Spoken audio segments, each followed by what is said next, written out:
Baik pemirsa, masih bersama kami di Hal Indonesia, masih bersama Bapak Kiai Haji Ma'ruf Amin. Dan tadi kita berbincang bagaimana kita menjaga toleransi di Indonesia. Pak Ma'ruf, ini toleransi di Indonesia harus terus dijaga dan ini di antara keberagaman masyarakatnya memang Bhinneka Tunggal Ika harus menjadi prioritas. Menurut Bapak, Bhinneka Tunggal Ika itu sendiri seperti apa? Bhinneka Tunggal Ika itu kan lambang atau apa ya, moto yang kita tetapkan, yaitu sebagai negara kesatuan, ya, semboyan, bahkan semboyan bangsa kita dan negara kita, ya, yang tertulis di lambang Garuda. Karena itu Bhinneka Tunggal itu menggambarkan persatuan dan kesatuan bangsa. Dengan semboyan ini kita harapkan bahwa kita terus berusaha memperkuat, ya, NKRI kita dengan menjaga harmoni, damai dalam keberagaman agama, etnik maupun juga budaya.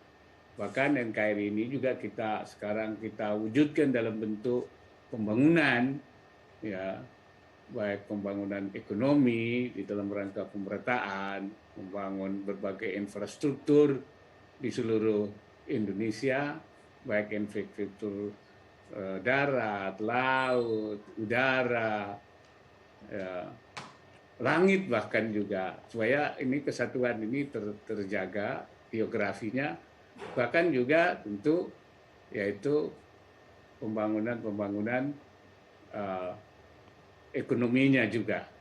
Jadi ini itulah Bhinneka Tunggal Ika. Memang kita berbeda agama, berbeda etnik, berbeda suku. Ini itu harus kita jaga dengan baik seperti saya katakan tadi.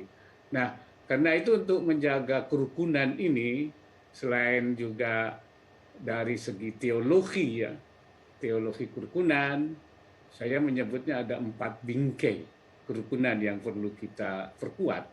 Bingkai teologi tadi untuk menjaga agama-agama, bingkai politiknya yaitu 4 pilar kita itu, yaitu uh, Pancasila, Undang-Undang 45, NKRI, dan Bhinneka Tunggal Ika.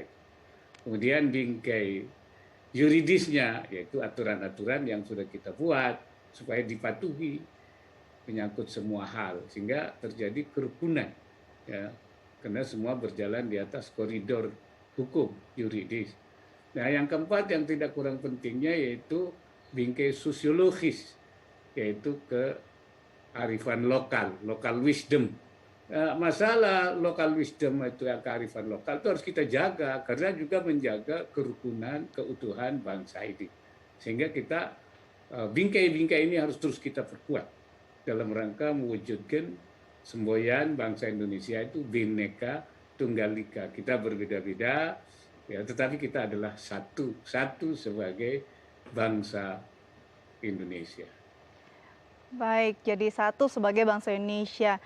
Pak Ma'ruf, Dai TV sendiri sebagai sebuah media mencoba menyebarkan cinta kasih universal kepada seluruh masyarakat Indonesia walaupun memang begitu banyak keberagaman dan kami ingin menjadi salah satu media yang menjadi mempererat kesatuan bangsa.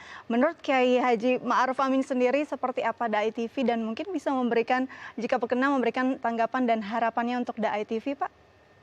Ya, saya kira sebagai lembaga informasi, lembaga yang sifatnya itu mengedukasi masyarakat, maka supaya harus menyajikan tayangan-tayangan, siaran-siaran yang memang eh, merawat keutuhan bangsa itu. Karena itu saya harapkan semua TV termasuk dari TV ini juga benar-benar menyiarkan sesuatu yang eh, tidak menimbulkan, ya, kesalahpahaman, mispersepsi. Oleh karena itu benar-benar siaran yang harus kita lakukan oleh semua TV, semua sudai itu menjaga uh, perasaan, menjaga informasi yang benar dan juga tidak menimbulkan konflik atau kemarahan dari salah satu kelompok, baik agama maupun etnis atau suku bangsa. Karena itu peran media massa, termasuk televisi, begitu sentral. Menurut saya begitu sangat penting di dalam menjaga kerukunan daripada seluruh bangsa Indonesia ini. Nah, kita sekarang ini betul-betul ada kekhawatiran dengan berkembangnya medsos, ya, medsos yang kadang-kadang justru memprovokasi, ya, medsos ini. Karena itu saya kira media mainstream ini harus bisa menetralisir, bukan hanya menyiarkan sesuatu yang memang harus menjaga keutuhan, tapi juga menetralisir berita-berita provokatif. Kita harapkan media mainstream kita, termasuk DAI ini, TV DAI, bisa terus ikut mengambil peran untuk melakukan netralisasi terhadap berita-berita miring atau berita-berita yang diduga bisa akan menimbulkan konflik etnis, konflik agama, konflik ras, ya, dan konflik kewilayahan. Barangkali itu. Baik, luar biasa. Pak Ma'ruf, mungkin ada pesan Bapak untuk umat Muslim di Indonesia, khususnya di Hari Raya Idul Fitri ini, Pak, silakan. Ya, kepada umat Islam di hari raya yang Idul Fitri ini, yang kita berharap hari pengampunan daripada Allah Subhanahu wa taala kepada umat Islam, jangan dinodai dengan perbuatan-perbuatan yang merusak, dengan perbuatan-perbuatan yang menghilangkan atau mencederai apa yang sudah kita peroleh itu, dengan misalnya melakukan hal-hal yang bisa kemarahan Allah atau kemarahan masyarakat, kemarahan tetangga, ya, kemarahan, dan juga bisa menimbulkan kemudaratan-kemudaratan seperti tidak menjaga protokol kesehatan untuk kemudaratan diri sendiri maupun kemudaratan keluarga, bahkan orang lain. Karena itu dilarang semua. Benar-benar Hari Raya Idul Fitri ini, kefitrian kita itu, kembalinya kita kepada saat, kalau menurut ulama itu seperti kita dilahirkan oleh ibu kita balik. Kita memasuki kehidupan yang kedua, kehidupan yang berikutnya.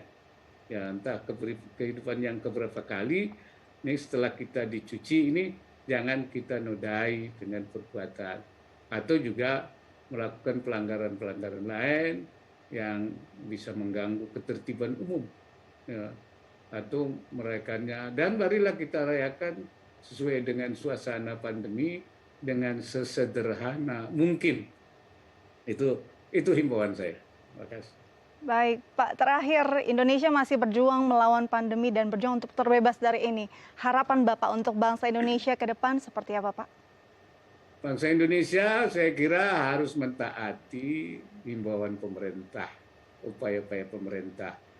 Sebenarnya dua hal yang diminta oleh pemerintah itu.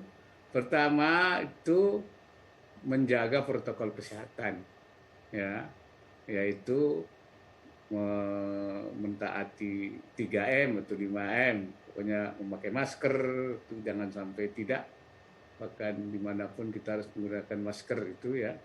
Kemudian mencuci tangan dengan sabun dan air yang mengalir.